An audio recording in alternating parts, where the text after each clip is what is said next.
Hi, good evening.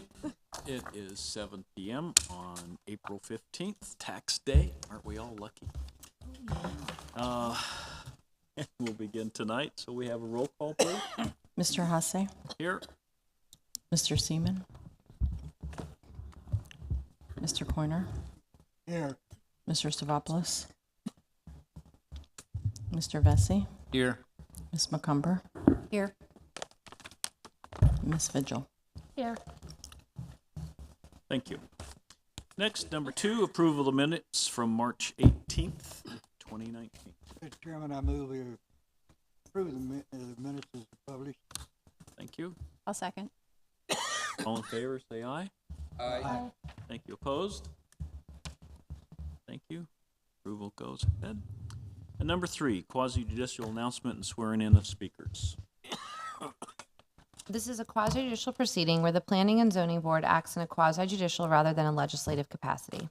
At a quasi-judicial hearing, it is not the board's function to make law, but rather to apply law that has already been established. In a quasi-judicial hearing, the board is required by law to make findings of fact based upon the evidence presented at the hearing and apply those findings of fact to previously established criteria contained in the Code of Ordinances in order to make a legal decision regarding the application before it. The board may only consider evidence at this hearing that the law considers competent, substantial, and relevant to the issues. If the competent, substantial, and relevant evidence at the hearing demonstrates that the applicant has met the criteria established in the Code of Ordinance, then the board is required by law to find in favor of the applicant. By the same token, if the competent, substantial, and relevant evidence at the hearing demonstrates that the applicant has failed to meet the criteria established in the Code of Ordinance, then the board is required by law to find against the applicant. Are there any members of the board this evening wishing to disclose any ex parte communications or conflicts of interest? Seeing none, anyone wishing to speak this evening, if you could please stand and raise your right hand to be sworn in. Do you swear or from the testimony you're about to give us the truth, the whole truth, and nothing but the truth? So sworn. Thank you. And now we move on to number 4, application number 19-05, site plan approval, redevelopment of an existing multifamily apartment development, Eagle Ridge Apartments, on 9.48 acres of land at 721 Mango Circle, located in the residential multifamily RM-15 zoning district. Yes, this is a site plan approval for Eagle Ridge Apartments. This is a redevelopment project of the Tarpon Springs Housing Authority. And this proposal is to completely replace the existing 61 apartment units with multifamily development of 71 units and a clubhouse. Located at 721 Mango Circle in the residential urban land use residential multifamily zoning district. The Housing Authority proposes to demolish the existing development and build the new development, which includes the 71 apartments and a 4,870 square foot clubhouse with accompanying parking and services. Part of this will be accommodated by vacating a large portion of Mango Circle. The application is consistent with the comprehensive plan and the countywide plan. It is also consistent with and meets the requirements of the residential multifamily zoning district. It proposes minimal new impacts to facilities, and those are listed on page 3 of your staff report. There is a net change of an additional 10 units with this development, and that change will not degrade the impacts to facilities below level of service requirements. The project is expected to be able to meet the standards of the city's building codes. The Technical Review Committee reviewed this project at a couple of TRC meetings, most recently at the February 7th, 2019 meeting, and had no objections to the request. Those minutes are also included in your packet. So staff finds that the application for site approval is consistent with the applicable review criteria, and staff is recommending approval of the site plan subject to the following conditions. The developer is responsible for meeting the minimum criteria of the Land Development Code and for acquiring all other jurisdictional permits and approvals. Number 2, construction plans shall be consistent with the approved site plan, and all required fees attendant to the project shall be paid in accordance with the Land Development Code. Number 3, the applicant shall provide for road connection to Mango Circle in conformance with city standards. Number 4, water and wastewater utilities shall be privately owned and maintained. Number 5, the site plan will expire in 1 year from the effective date unless an application has been filed for a building permit. Are there any questions? Any board members have questions? I have one. Is the 61 units right now, are there people in those right now? And if there are, will they be relocated during this construction period? The Housing Authority is implementing a relocation plan. So yes, there is a plan that they've developed and will be following for relocation. Okay, thank you. Any other questions? No questions from the board, so at this time, if anyone in the public like to speak about or have any questions or would like to explain what's going on? The- Applicant? Thank you. Okay. Wouldn't that be the city? No. It's the Housing Authority. Hi, good evening, Board. My name is Jeremy Couch, 17937 Hunting Bow Circle, Lutz, 33558. I'm the civil engineer for the project, and I'm here on behalf of North Star, the developer, and the Housing Authority, and I'm here to answer any questions you might have. I think it's a great little project, though, great redevelopment for the city, and some upgrades that these folks really need. When do you expect to get started?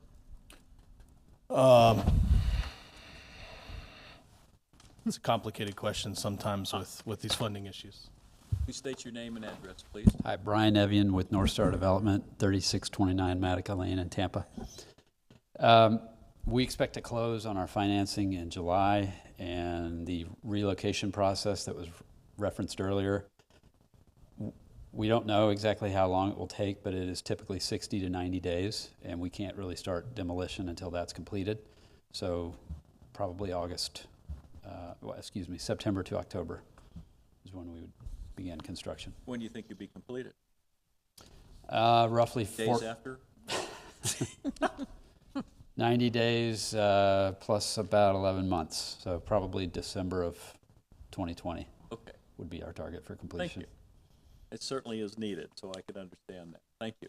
Thank you. Are there any other questions? Does the board have any questions to the applicant? Are there any plans for any photovoltaic energy use at the property? Or, Not- excuse me, photovoltaic energy production? Not at this time. Was it ever considered part of the project? Not to my knowledge, no. I guess I'll put in one caveat. It's possible that we would use that for streetlights, but I've not seen that spec'd out yet. Thank you. Any other questions? No. Okay, at this time, we'll close. No? Sorry, folks. Members of the public, does anyone have any questions or concerns? No. All right. So at this time, we'll close for discussion. Board members, do you have any concerns or questions amongst ourselves? No? Okay. Then I'd like to ask, can we approve this? Can you? I make a motion that we approve the application, I gotta find the number, 19-05. 15-05, with the approval of the staff's recommendation.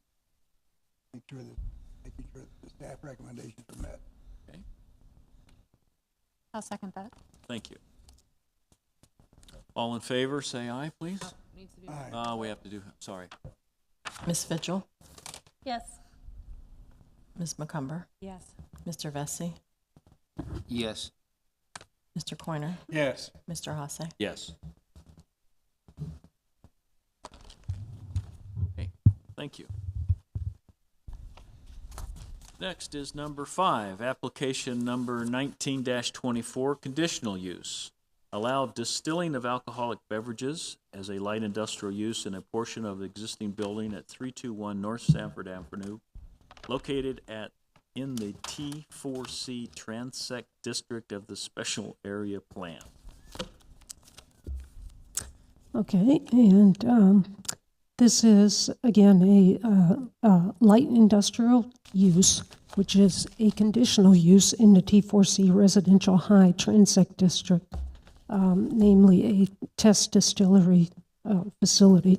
This is located in an existing warehouse building at 321 North Safford Avenue. And the applicant is seeking this conditional use approval to operate the distillery to develop their product and create branding as an artisan craft distiller. There is a narrative that the applicant included that describes what they're trying to do. And again, this is a light industrial use in T4C, and the applicant proposes to occupy an approximate 335 square foot interior space at the front of the existing building. The site layout in the building will remain unchanged. There will be minor interior renovations to meet the applicable building and fire codes.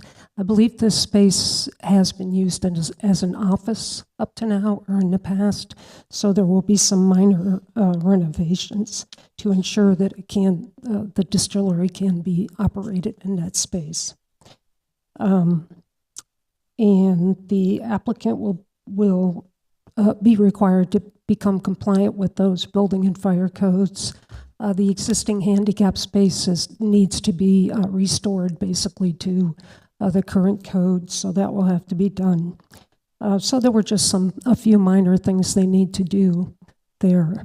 The city's TRC reviewed this project at their meeting March 21st, 2019, and approved it to move on. The building and the use are generally compatible with the surrounding area, which is occupied by a mix of warehouses and different residential types. It will operate indoors with minimal traffic and without disturbing the immediate neighborhood. And assuming that this is a successful use, they will have to come back, whether they expand at this location or move to another location, as they indicated in their narrative. They'll have to come back through and make sure everything's compliant with the code. This project is consistent with the city's comprehensive plan and with the uptown character district of the special area plan that they're in. It's not located in a historic district or an environmentally sensitive site, and it is located in an existing warehouse building. Really, the use in the building will not change, so there will be no adverse impacts expected on adjoining property values. The site's already served with water, wastewater, and solid waste pickup service, and traffic impacts will be very minimal, as the applicant has indicated employment of about 3 persons at any one time. So there will not be a requirement to extend public services to the site, and this use will not adversely affect the city's ability to provide facilities. This is an acceptable and desirable adaptive use of this building in this district, and will not, and it basically supports the efficient, orderly development of the city. This light industrial use is really, to me, one of the types of kind of low impact light industrial uses that the Transect Code is kind of encouraging when it allows this as a conditional use. Staff recommends approval of Resolution 2019-12 with the following conditions. The conditional use will expire within 1 year of approval if a building permit is not issued for the property. The occupied space in the building shall be brought into compliance with the applicable building and fire codes, and the existing handicap parking space shall be brought into code compliance.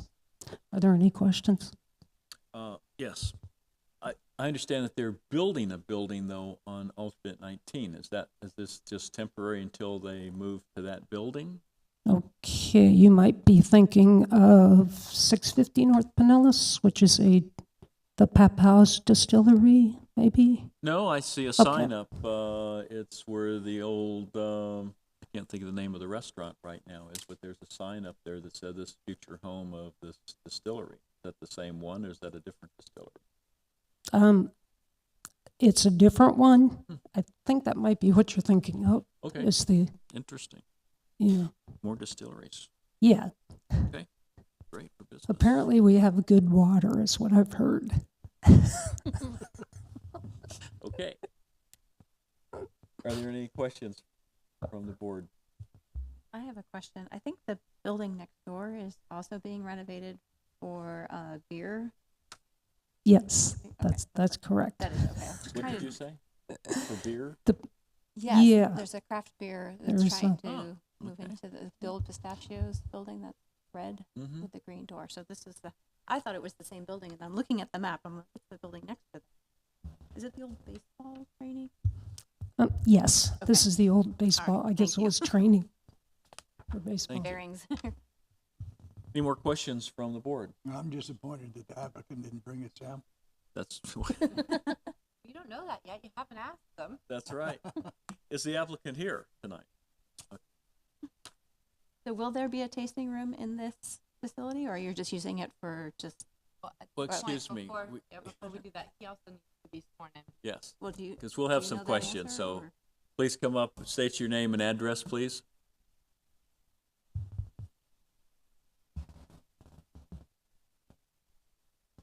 Was he sworn in? Did you swear me in? Yes, if you could just raise your right. Do you swear from the testimony you're about to give us the whole truth? I do. Thank you. Steve Corrado, 36 Ada Street. Your questions, please. Well, I was asking if there was eventually going to be a tasting room in this yes, building, or is it? eventually there will be. Very limited, and it would be by invitation. The reason why is because it's not going to be open to the general public. We'll procure feedback as we develop our product line, with the intent that if the feedback is positive, we'll move forward with a application to the federal government to approve our recipe. Once we obtain approval for our recipe, we'll start working on our branding, and once we get 2 or 3 different recipes under our belt with approval, we'll come back to you folks looking to develop a full-scale distillery someplace in the city. It may be here in this building if it's available. It may be elsewhere. We don't know that yet. So right now, this is basically a test distillery laboratory, if you will. So you won't be doing any distribution until you complete this That's correct. process? All right. What products are you going to produce? Well, we're probably going to start off with products that don't have to be aged, a gin, several gins, a vodka, rum, and then eventually, as we are into a full-scale, if we're fortunate enough to get to that point of a full-scale craft distillery, we'll start developing a bourbon and a whiskey. Any more questions from the board? With development of the different products that you're doing, I know there's like a lot of wastewater and stuff like that. Do you guys have something implemented for that? There won't be much. There won't be much on it? No, the test still that we'll be employing will have about 10-gallon capacity Okay. versus, the couple 100 gallons or 500 gallons that you're probably used to seeing. Yeah. So the wastewater will be very minimal, not much more than what a general household would consume. This will take months for us to develop that. There won't be much water, Yeah. but we'll have a meter on it anyway. So Will this warehouse allow the space in order to develop larger volume? yes, if it's unoccupied and we get to that point, we could very well, work with the landlord and develop the distillery right there. That would be convenient. And it's a suitable space, but depending on, we're only occupying a small section of his building. At this point, we can't commit to more than that. So we don't know yet. Why Tarpon? Several reasons. One, the heritage that is what makes Tarpon Springs. So the theme of our products will be themed around the working waterfront and the sponge diving industry and that sort of thing. That we think that's unique. Also, like you mentioned earlier, you have state-of-the-art reverse osmosis, and water is the key, crucial ingredient for our process. We're going to improve your water, but we don't have to improve it as much as if we were setting up in St. Petersburg or in Tampa. Interesting. Thank you. Any more questions from the board? Is Safford going to be adequate to handle your vehicles coming in and out of the warehouse? Yes, we won't have any heavy equipment or anything like that. It'll just be, there's myself and 2 other partners, the 3 of us, at any given time. That's about the maximum amount of people that'll be occupying that space in our regular vehicles, pickup trucks and cars. I was thinking more of trucks coming in and out of the building just for supplies. Yeah, it will involve UPS for the most part and FedEx, which can get in and out of there easily. There won't be any tractor trailers or anything like that because it's not something that's going to be an issue for us at this point. And that may be a factor on whether or not we stay there. Thank you. Is there already a product that you've developed, or is this like a beginning? No, this is absolutely the beginning process. We are my background is in chemical engineering and manufacturing, and my partners are in manufacturing and engineering as well. So we're approaching this new venture, if you will, more like educated nerds versus Kentucky moonshiners. So we're taking it step by step, make sure that this is the right thing for us, and then we can do it correctly. We're not going to have some random midnight explosions, right? No, no, we're very conscious about that. Okay. Thank you. Would that be all, board members? All right. Thank you very much. Thank At this you. point, Appreciate we'll it. close and discuss Thanks. it amongst ourselves. Any No, at questions? this point, you're going to ask for public comment. I get so close. I know. So, are there any public comments from anyone? Anyone else would like to speak? 2 guys in the back, you look interested. No? Okay. Then we'll close this public part. Thank you. And board members, are there any more discussion amongst ourselves about this? I have a question for council. In the last item, I specified that the applicant must conform to staff recommendation. Is that necessary to be in part of motion, or is it just automatic? Whatever motion that you make, you can move to approve, or you can move to approve with conditions, or you can move to approve with the staff recommendations. Most of what the staff recommends is something that the applicants have to go through anyways.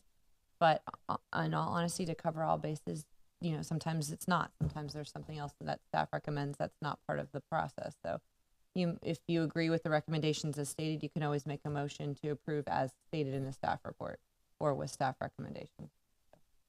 I guess it depends on what's listed as staff recommendation. Thank you. That answer your question? Okay. Well then, I guess we'll come to, may I have gone brain dead tonight. Okay. Motion, thank you, to approve or disapprove. Chairman, I'll make a motion that you make a motion to approve application 19-24. I second. Thank Ms. Vigil, Yeah. Ms. McCumber, Yes. Mr. Vesey, Yes. Mr. Corner, Yes. Mr. Hasse. Yes. Thank you. Next is number 6, application number 19-28, Land Development Code Amendment Ordinance number 2019-08, an amendment to increase the mail notice radius requirement from 200 feet to 500 feet. Fine. And this is your favorite one. Yes, this has always been my favorite one, so Yeah, I'm glad so- to see it finally on this thing, so. Yeah. So as you can, I don't think I need to really elaborate unless you have some questions. As you can see, in the ordinance, there are several places where the 200-foot radius is proposed to be changed to 500 feet. So this will affect all of the different types of applications as you requested. That's what we've brought back before you. Thank you. Any questions to the staff from the board members? No. Is there anyone in the public that'd like to speak on behalf of this? Please come down. Come on down. Please state your name and address, please, and I don't believe you've been sworn in either, sir. Need to be sworn in. This is not a Oh, okay. Okay. Hi, I'm Steve Williams. I live in Tarpon Springs. I don't give my address because I don't need people to, show up at my house. Why do you need to know, or why do we need to change the ordinance from 200 feet to 500 feet? What business is it for anyone 500 feet away from where you're doing something on what's going to be done there? I can answer that. Okay, please do.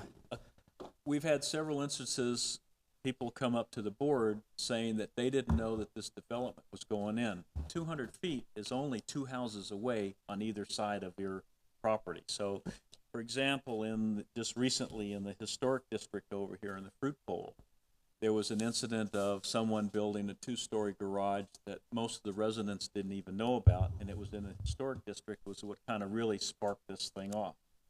The last straw, so to speak. But there's been other instances where residents have said, I didn't know that this was happening. 200 feet is not very far.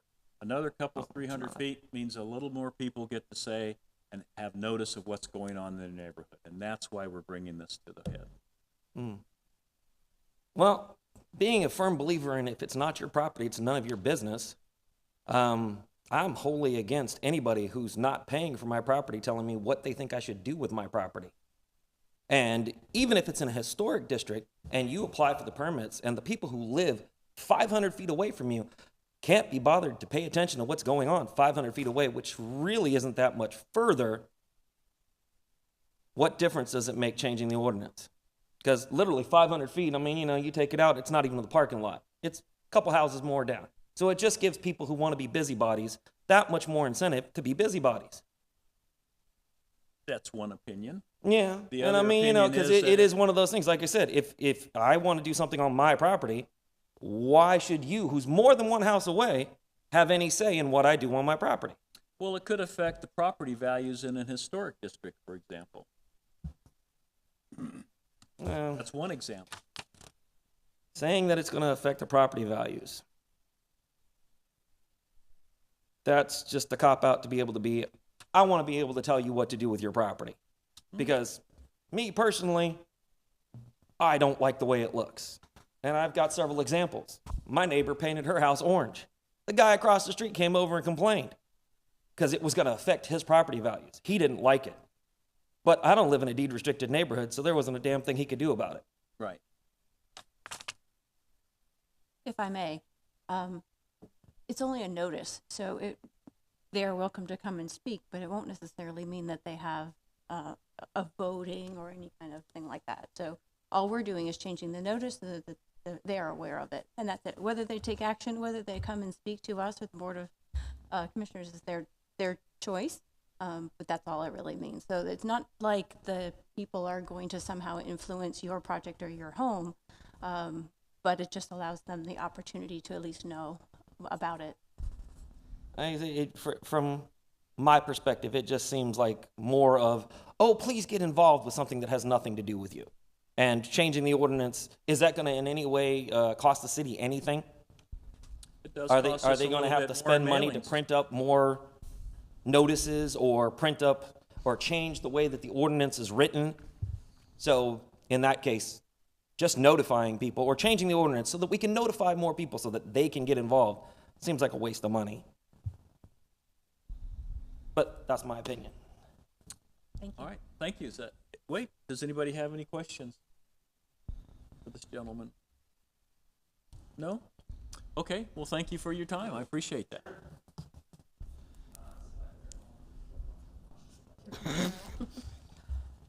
Thank you. So, is anyone else from the audience prepared to speak tonight? Nope? Okay. So at this point, we'll close the public participation and any discussion amongst the board members. Yes, sir. I have a problem with not changing. You brought up, and it's been brought up a number of times, something happens 3 houses down from me that might affect my property value. I want to know about it. And I don't have to do anything about it if somebody paints their door orange in a restricted housing development. I won't do anything about it. That's that point. That's their choice. But if it's going to adversely affect my property, I would probably like to know about it. So I could do something. Thank you. Anyone else have anything to say? I think we've discussed this many times. So, I would like to ask for a motion, thank you, to approve or disapprove application number 19-28. I'd like to make a motion to approve application 19-28, ordinance 2019-08, to amend the land development code radius for mailed notices from 200 to 500 feet. I'll second it. Thank you. May we have a vote, please? Ms. Vigil, No. Ms. McCumber, Yes. Mr. Vesey, Yes. Mr. Coiner, Yes. Mr. Hasse. Yes. Thank you. Next on the list is application number 19-29, Land Development Code Amendment, Ordinance 2019-09, an amendment to Section 111-00 to allow appeals of certificate of approvals granted by the Heritage Preservation Board. And this was something that the Heritage Preservation Board was looking at. Really, the intent is to try to go ahead and clarify the appeals section for their items, which currently reads Heritage Preservation Board decision to deny a certificate of approval in Section A of Section 111.00 appeals.